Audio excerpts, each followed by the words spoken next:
Apako nying Nyasaye e okinyi machielo machal kod mar tich abich ma Nyasaye omiyowa mondo wawinji gweth mar okinyi ka an mawuoyo kodi kawuono kaka pile tich abich ka tich abich. An Pastor Benard Otieno. Kaka pile akelo chenro ni kendo Nyasaye omiya thuolo mondo achung'ie nyimi gi injili maduong' mar warruok makelo ngima ne jok mobolore kendo jok moyie. Nyasaye momiyi thuolo mondo ibed e chokruok mar gweth mokinyi masani. Ere Nyasaye manomako bada e thurwa e piny Kochia but sikul Nyalianga kanyo, kendo Nyasaye noyiena kadongo e dalawa, dala ka kwara ore wuon Wiso.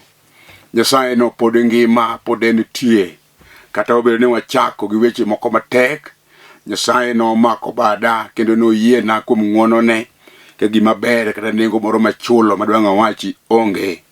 Nyasaye no ema pod ayalo wachne nikech ng'wono kod kech maduong' kod hera manotimona. Awuoyo kodi ka sani tetiyo tich Nyasaye e kanisa mar Foundation of Eternal Life Church antiere Nairobi ka e dala mar Dandora. Nyasaye maratego notimo ng'wono mondo wabed kanyakla gi jowadwa mamoko mosechung' kod injili ni kendo giseneno ber ma injili ni osetimonegi. Chunya mor mondo awuo kodi gokinyi kendo mondo agoni erokamano kuom kawo thuoloni mondo ibedie e kanyakla mar oganda ma osechung' koda kendo mag chunye gombo mondo ochung' gi injili, mondo injili otinegi kendo injili omi gweth mang'eny. Adwaro mondo ago erokamano yo makende ahinya ne owadwa jaote Filipanei mar Israel Church of Africa e piny Suba kucho Mbita. Osechung' gi injili kendo Nyasaye mondo ogwedhe ahinya. An kod owadwa maluor ahinya Michael Otieno Masiaga mar Rehema OVC en bende Dandora. Nyasaye mondo ogwedhe kuom tich matek mosetiyo nikech injili. Adwaro mondo ago erokamano ne owadwa japuonj bende Okwanyo Dede kani Kinyago Primary School en bende en Dandora, kendo osetiyo ne Nyasaye, osechung' e toka kod weche mabeyo kong'adona godo rieko. Chunya mor kaneno japuonj Yusuf Josi Odimbo mar Starlight Senior Academy. Ebe Nyasaye mondo ogwedhe ahinya kuom gik madongo mosetimo nikech injili. Nyamera maluor ahinya Eunice Matunga kanisori Center Kadongo. Adwaro mondo agone erokamano ahinya kuom gik malong'o mosetimo nikech injili. Nyamera maluoro kendo nyara Lilian Mokriek ma e piny Amerika. Nyasaye mondo ogwedhe kuom chung' gi injili mosechung' godo. Jayalo wadwa Dano Wade ma bende wuoda kuom injili ni owako budho bich Seme ka en kod jaode gi nyathine. Nyasaye mondo ogwedhgi ahinya, Nyasaye mondo oritgi. Nitiere nyamera maluor ahinya Mrs. Obonyo oawo Yugi, ajaluonga ni Mino Yugis. En be Nyasaye maratego mondo ting'e malo kuom gik madongo mosetimo nikech injili. Wiya ok nyalo wil gi famili mara kamoting'o jaoda Mary Atieno kod nyithinda kuom chung' koda e wach mar injili mayalone. In bende agoyo ni erokamano nikech iseyie mondo sani gokinyi ichungi mondo iwinji gweth mar okinyi. Nyasaye mondo ogwedhi ahinya, Nyasaye mondo riti. Adwaro ni mondo awachi ni niya, samoro injili isewinjo kuonde mopogore opogore, to kapok iwinje Lolwe TV takwayi nitie gimoro mabayi nikech tire gik malong'o, gik mabeyo, injili maduogo chuny. Kaeri ni ene karwa kendo ene girwa mar joluo. Nyasaye omiyo wagodo kokalo kuom nyithind Nyasaye matiyo Lolwe TV ka. Negineno ni ber mondo injili oyal ka gilok kargi mar tich kendo mar ohala mondo obed kanisa miyale wach Nyasaye. De ok gin gweth mar okinyi ni de ok iwinjo. Nyasaye mondo ogwedh Niko Kelo oganda duto te manie bwoye magitiyo godo kanyakla nyaka jago picha mara. Nyasaye mondo ting'e malo. Adwaro bende mondo ajiwi kendo ang'adni rieko. Samoro inyalo gombo ni mondo iyudie mumbe moko kata text moko minyalo somo seche moko ma in kod pek e dhod chunyi. Mumbe go biro jiwi, ibiro somo kendo ibiro yudo kaka nying Nyasaye yudo duong' ka in bende ogoli wach matek to keti oko. Ineno ka osime meneno ini godo no ero. Dhi adhiya kama ondiki ni message. To kichopo kanyo to ndik mana ni Bible gi dho Kisungu. to kitego ndiko ni Bible to ore namba mar 71920. Wecha kanuni kendo kidwaro ni mondo iwinji kendo isom kendo iyudi mumbe moko manyalo jiwi. An bende chunya mor mondo isom mumbego. Dhi e sime ma in godo no ero obed line mane dhi kama ndikni message to kisechopo kanyo ndike gi dho ngere ni Bible to kisendiko to ore namba mar 71920. To kisendiko mise oro kanyo ibiro yudo mumbe moko mabiro keto chunyi machiegni, mabiro jiwi. Ai kadwa mana winjo mayalo sane ni timatima mano biro yudo gik madongo ma Nyasaye biro chungo do kodi. Nyasaye maratego no mondo gwedhi kendo mondo umi. Asewuoyo kodi kendo asejiwi, asenyisi weche monego itim mondo yudie konyruok e nyim Jehova. An bende Nyasaye miya thuolo mondo aket namba na kanyo. Kwayi go kadho kum namba no go mondo winjre weche moko mondo Jehova man kode nyalo kendo man kode teko mondo chung kodi e weche mamoko. Wanang'adre rieko, wanajiwre, wanarom kod gik malong'o ma osana jaler osetimonwa. Kawuono gokinyi ajiwi e gweth mar okinyi masani chunya kona. Okang'eyo kama intiere, bende okang'eyo hali mikale. To nikech wach di bolruokne, wach ni ji duokore piny. Miri duokore piny kendo ibolri ahinya tigoye chongi kama intiere mondo walame Jehova, mondo apuonji weche moko kendo ayal injili ma Nyasaye manowara. Osana nogono pod ngima, pod otiyo kendo pod otimo. Oiko gik malong'o modwa timo ni sani. Bende kod yie mondo ine gik mabecho ma osana oseikoni. Go chongi piny kama intie mondo walame Nyasaye. Wuonwa kendo Nyasachwa, agoyo ni erokamano gokinyi. Aseneno badi yae Nyasaye. Nyingi maratego osana iberna manade. Erokamano kuom sekelo konyruok sama piny ne dhi marach. Osana ni chunge wi kedo kendo chunge wi loyo. Kawuono gokinyi mama ni lweti, jaduong' ni lweti. Ogoyo chonge piny kobolore nikech odwaro gik malong'o e nyimi.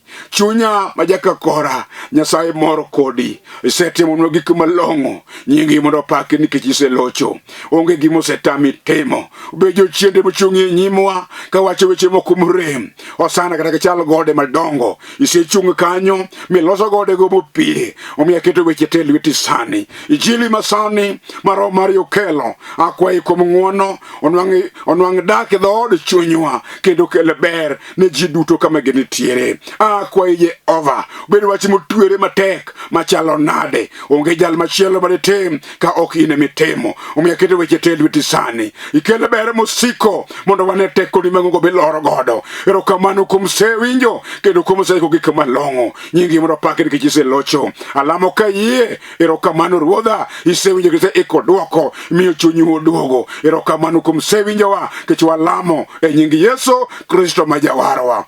Amen.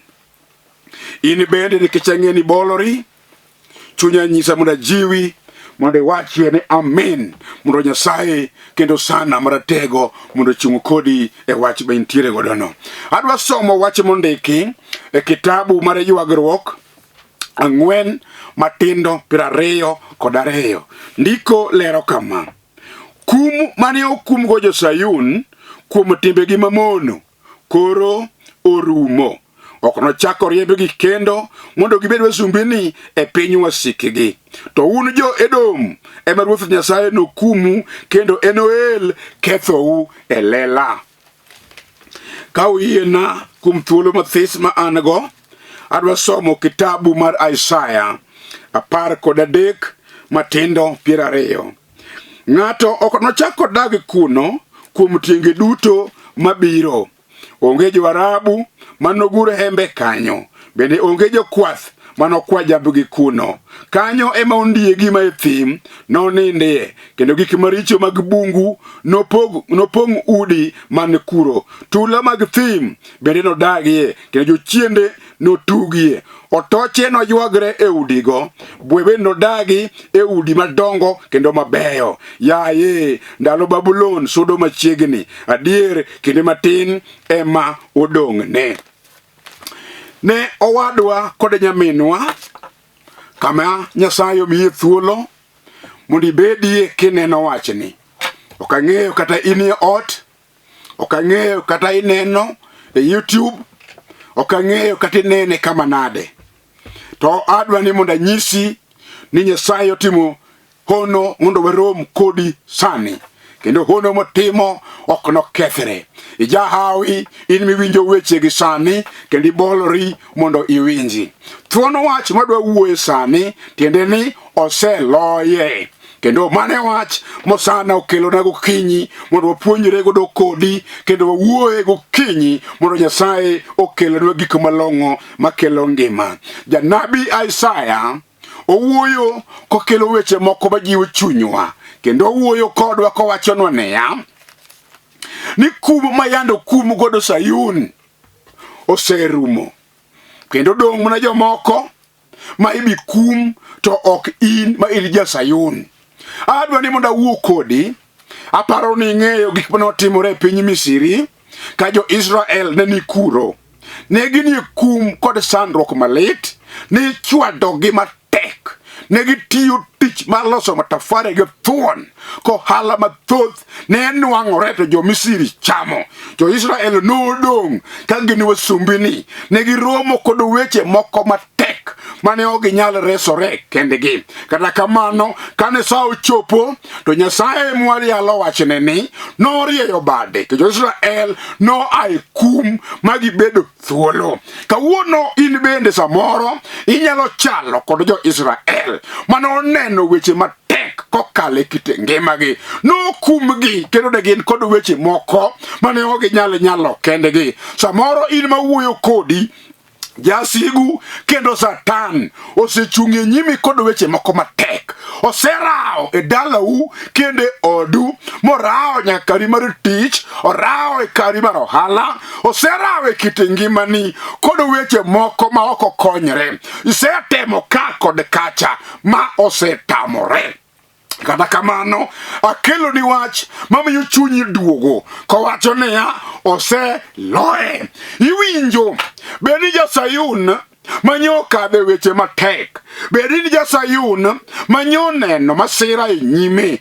Noneno weche moko ma onge kaka donyal konyore. To kawuono jal mandiko kitabu mar Isaya wuoyo kodwa kowacho niya ni kum mayando kumi godo no Jehova oseweyo ni. Kawuono gokinyi in jal mane thuolo kendo awacho niya kanitiere gini moro mokwamo nikech richo mayande timo kata richo mayande kawo kuom jonyuolni kata bed mana kuom maluwa nyuola kabiro kama. To kawuono akelo ni injili mar gony mar oganda manyose twe jela moseneno weche matek bawacho niya Oseloye twe jino kendo jal makelo masira oseneno ka masira oselokore modokne osegonye makoro bedo thuolo. Kawuono akelo ni injili mabiro gonyi mondo ibed thuolo mondo ajiwi mondo ibed gi chuny motegno ka injili wacho Oseloye asigu manyo kelo weche matek e kit ngimani kendo kawuono koro in thuolo. Kum mayande okumi godo osana oserucho osegonyo oseng'wononi oseweyi koro in thuolo. Awuoyo nade? Awuoyo kuom wach mayande ikaleno kata mikale sani no. Samoro en wach moseketho nyaka geno, oseketho nyaka plan kod chenro mayande in go. To nikech richo mayande itimo kata mayande ikawo kuom anyuola maru osemiyo gik mayande in go osekethore moruomore piny molwar te ma chenro magi te onge kaka inyalo chako choko michak ichak godo. Idong' kanyo kamor kor ionge go kendo kama intiere idong' ka gimoro achiel emitimo. Pi wang'i mar mirima mar sandruok osiko chwer kendo mol koluwo lembi kama kalor piny nyaka lepi. Sama ji ni kod mor to in to ionge go nikech ang'o? Kum mikumi godo omako dhogi kendo kaka inyalo chako setami, to kawuono akelo Yesu ratego, osana matimo gik madongo. Awacho ni karamo, sama waseringo ma wasea e dala mar Babulon kama ne wadakie, ka watimo gik maricho duto te, kawuono Jehova wachonwa niya, Babulon biro dong' kondiegi kod bwe kod jochiende ema tuge gik mayani timogo te. Kawuono wakwedogi kendo gin gik maricho wayie. Kata kamano osana osemako badwa, kaka ng'ato mako bad ng'ato molwarie lo, mochako jow moting' moketi ewi lwanda. Mane gima Daudi wuod Jesse bende wacho. Owacho niya, osana nogo noyuda ka antiere piny e bugo kuma chuodho kod pi nomaka ka ok anyal gimoro. To sa norie bade mar ng'uono nojola koting'a malo koketa wi lwanda. Kawuono in bende kaminena yakia, bende chenroni moro osekethore kendo onge ber miseyudo. Nichano timo gik madongo mabecho maniparo nyalo keloni kony, mago duto osekethore. Kawuono kumine kale no, osana wacho gi dhoge ni ok nochako kumu kendo. Ere ng'at ma ok kum?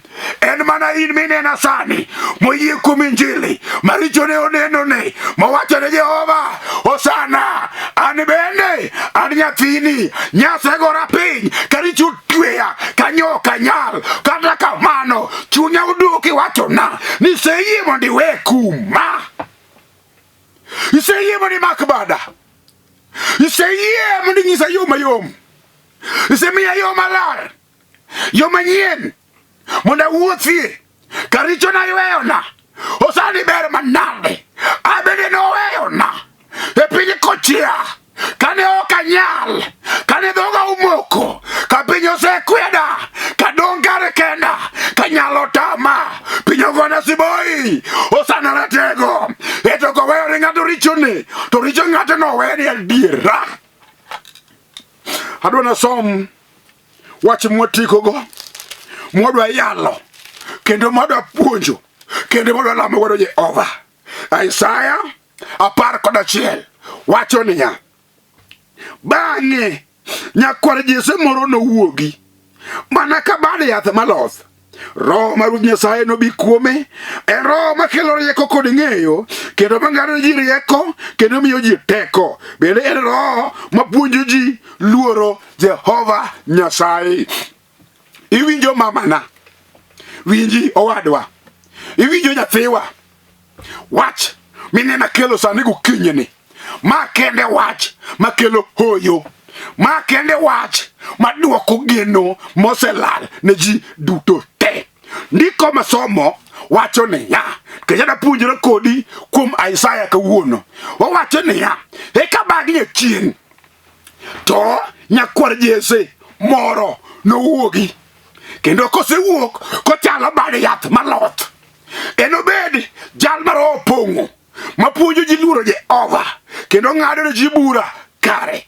Enobed Nyasaye mar oganda mosethir. Enobed jal maduoko geno mar ji manyos serumo. Enobed jal maduoko geno mar dala moro manyosegore piny. Enobed jal maduoko gik miyudo chien osemayowa. Enong'adwa bura kare, ong'eyo gik moko duto te. We apim ni wach moro mosana biro timo.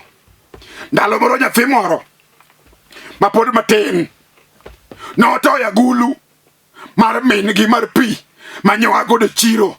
To yudo ka min gi nokele agulu no kochiwo warning ni ng'ama ochako toyo agulu ni kelo pile pile, to une motoyo pile. Ng'at motoyo agulu ni biro yie, biro nena, kendo biro chwado chwat mapok do yudi. Iwinjo kano kida agulu moketie pi, nyathi dhino dhi tuomo, nyathi pod tin, to dhino dhi tuomo pi kama. Bang' ndalo moko ariyo nong'adore agulu magulu ogore piny mogotore kod pi. Tiwinjo owadgi maduong' mabende duong' mabedo ewe kanoneno nochako gone siboi kawacho niya, kawuono mama biro negi, obiro chwadi, ibiro yie, no ng'at manade, no chiwo warning, ni ng'ama toyo agulu, to biro yie. Awacho ni niya, nyathi maduong' ni, nokawo thuolono, mondo kone nyawadgi, kidwaro, ni mondo akonyi, to obiro wachi, ni gweno, ema nokikore, e agulu motoyo, to tim kama, ineno wheelbarrow ni, abiro beti, tidhiria tisuoya, iwinjo, kijana ni noneno, ni mano gima ber, mano punishment bet berie, moloyo mar mama gi uru chwade cha, omiyo pile ka pile, kamin gisiwuok dhi oko, kijana maduong' bete wheelbarrow, tisuoye ka dhi kocha, chako duogo, dhi kocha, chako duogo, iwinjo, noromo chieng' moro, mag tingni no eho nyathi matin, noneno mama kabiro godhiambo, ne biwangi ochwer, otomo iri min gi ywak, okone mama ngwonna, mama ngwonna, mama ngwonna, min gi penje, wuoda ang'o marach, ing'wono ni tim ang'o, okone mama, an ngwonna, wasepandi wach moro, an ema ijatoyo agulu, an ema natoyo, an ok ng'ato, an ema natoyo, mama ngwonna, min noneno pi wang'e ka chwer, noneno kako bolore e nyime, min gi okone ni aye nyathina, dakyo ji wacho chon, wacho ni ji wasetieko, iwinjo, agulu nosetore, ang'wono ni, min gi nogolo kitamba, lweyo godo pi wang'e, kone ni winjo, nyathina, kik ibed kod luoro, kawuono aseweyo ni. Bang' dakika manok, ka min gi wuok, kijana maduong' teko duogo, kone omera, ting'a, kakiting'a pile, kijana matin kwere, kawuono ok nating'i makata timri nade, ok nating'i, iwinjo, kijana buoge, abro dhi kone mama, ni nitoyo agulu, kijana nwang'o chir, okone nyawadgi, dhi wachne kawuono, iwinjo, seche manini, owuok mondo dhi okone min gi, ni kijana matini manyotoyo agulu, min gi nokawo kede, nochwade ka kone ni, ya, in kijana maduong', ikia tiji ka kijana matini ni manyotimo makosa, dak nyo isewacho na, ang'o miyo kawuono kibiro, ok ing'ati maber, mano emomiyo kawuono, nikolera niya, e kabage, nyakwar Jesse, mawer ji richo, nowuogi, nong'ad bura kare, nikech ang'o, wasewacho ne Jehova richowa, mawakone ruoth, kum moseyudo oromo, wenwa richowa sani, to Isaya wachonwa niya, kum godo Sayun, noserumo chutho, ng'ama nakum osekumi gorumo chutho, obed tuo mar okimi, mosemaki mochamo dendi, kum noserumo chutho, obed tuo mar korona, mosekumi, mosechamo dendi, kum noserumo chutho, obed tuo mar kansa, mosemaki, mosechamo dendi, kum noserumo chutho, osano osebiro kod ng'wono maduong', owacho na ng'wono ni nyathina, isekale pek, kawuono abiro kod wang' mar ng'wono, abiro ng'wono ni, ineno, jok madwaro ni mondo akum, gin oganda motamore weyo richogi, abiro kumogi, richogi wana chungi, maketi e lela, oji te biro neno, ni gin jok maricho, kendo gisedagi, apenji kama intiere, iwinjo mama na, iwinjo wadwa, wiji baba na kama intie, ang'o misetimo, miparo ni ok nyalo weni, sedhi ajuoke, minego nyithind ji, morume kor gweng', ma ji oywakni, ki kontrol gweng'no, gi weche maricho mag juok, kawuono, akelo Yesu ratego, manyalo weyo ni richo ni, kamiwinja kaminene sani, iwinjo, akelo jili mar gony, mar oganda motwe, Yesu wacho niya, ong'wono ni sani, kiyie to we wachno sani we timo, kijana, kadibeje kuo maduong' mimanyo gi bunde, kendo polise manyi, inie rada mar polis, giwuotho, gikelo nyaka pesa modhure wini kuyudi, timiyo ng'at mofuolo, kawuono akelo Yesu, nyalo gonyi sani, miduok bunde ma in go, miwach niya, osegonya sani, an thuolo, Yesu wacho ni okang' achiel kidhi ire, enogo ariyo kubiro iri, mondo weyi mondo wede thuolo, eka bang'e bade yath moro maloth, miluongo kod Jesse, enowuogi, nong'adni bura kare, winji nyako, ok ang'eyo gima time boma, kawuono akelo ni Yesu, osana ni kod duoko, obiro chiwoni duoko maber. Oseloyo jasigu mochung'i e nyimi kod weche moko morem. Osewacho ni weche moko kobugi godo niya ni nyameru notimo ma to ne ok ogo maber. Idhi ka gitemo to ok ibi go. Mago weche ma ok nyalre sani. Osano oseng'wononi kata bed ni ok otimoreni maber, ito dhi timoreni. Kata ni ok idhi sikul tiwinjo nyathini biro dhi sikul. Kata ni jaja ne ok osomo tiwinjo nyathi kich manena sani bed ni fise ma onge ibiro nwang'o fis e yor hono kendo ibiro dhi sikul. Mama na modong' ka chiliel kata ok inyal sani. Osana ni kod teko omako nyithinde obiro timoni ono. Mae sa ma ng'ato moro wache niya anyalo mako kata TV mara mawuo gi Nyasaye ka wachone niya osana an bende para abe an nyathini timna e ono. Osana ni kod ono. Iwinjo mae sa maseneno kata Nyasaye mawacho niya jayalo an bende lamna Jehova nikech wach ma kama omako dhod chunya. Agombo mondo goya mabende thuolo. Awacho ni karamo osegoyi, oseweni, kendo jal mosekelo sigu, mosekelo kethruok, mosekelo kuong, jasigu nogono oseloye. Idong' e thuolo nikech ang'o? Nyakwar Jese Osana ratego, jal matimo gik ma onge to betie.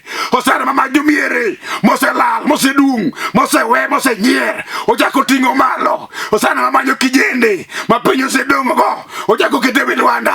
Osana mamanyo nyiri, ma piny osedong' go, to kendo marieny kendo. Aluoro nying Yesu. Osana bod ngima, en kod loch e lwete. Obiro rawe dalau kanyo, obiro rawe tiji kanyo, obiro rawe biashara no, obiro rawe gima chandi no, obiro rawe tuo no. Kawuono en kod chang nikech ang'o? Osetimo gik madongo. Nyinge ni kod chuma, nyinge ni kod teko, nyinge ni kod loch. Ng'ata ang'ata moyie kuome to ok dog nono. Kawuono gokinyi awacho ni karamo miendi bende rami kuom Yesu. Osana mawacho niya obiro kelo gik ma onge to dobedie nikech ang'o? En Yesu lwe mar okinyi, en wuon gik moko te. Obiro timo ne gik madongo sani. Osana bod ngima, Osana bod nyalo, Osana bod gwedho, Osana pod timo gik madongo. Obiro timo ni sani obedo tuo. Osana biro changi nikech loch kod teko kod nyalo ni e lwete. En ema oseloyo. Oseloyo jasigu no. Onge gima notame timo. Ochung' kodi e kedo. Obiro miyi loch wi gik moko duto. Yie kuomi sani mondo romo kod gik madongo ma Osana biro timo ni sani. Ok ang'eyo gima chandi, ok ang'eyo gima chandi, ok ang'eyo gima chandi, ok ang'eyo gima chandi, ok ang'eyo pek mikadhe.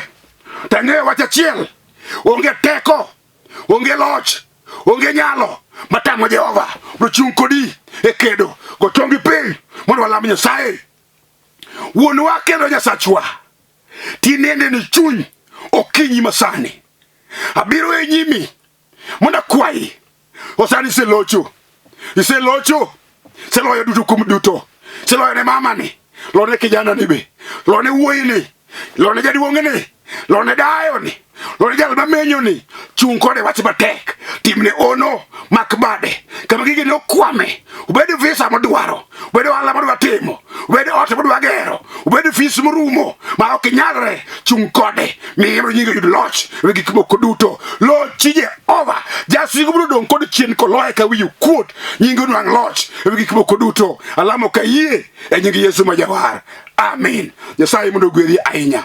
Awacho ni niya kaka wuoyo kodi mokadho. Nyinga Pastor Benard Otieno ma wuod Wiso. Ayalo wachni e dalani ma Nairobi e kanisa mar Foundation of Eternal Life Church Madandora. Kidwa biro ka chunyi waloni go namba mineno kanyo no mondo mi direction ka kichopo ka inda Ndora B-Phase 5. Nyasaye ogwedho wa kanyo. Wan kod dhi Nyasaye mwayalo godo wachni. Wan kod Bishop Marwa Julius Otieno ma wuod Dondi. Wan kod Jayalo Henricus Otieno ma wuod Wuonda. Wan kod Jayalo Barnabas Ouma ma wuod Otieno. Wan gi Jayalo Alex Okelo ma wuod Oyule kod mine mamoko ma Nyasaye osewalo mondo wati godo. Akwayi in bende bi walam Nyasaye warwaki e kanisa ne ng'wono ma Nyasaye dwa timoni. Chung'ie gi injili omiya kedo namba no gi weche ariyo. Goye kendi go mondo wang'adre rieko. Kendo tiyo ni Jehova thuolo yudore. Gima yudo no or kanyo mondo Nyasaye otimni ng'wono. Nyasaye ochung' kodi. Nyasaye mondo gwedhi.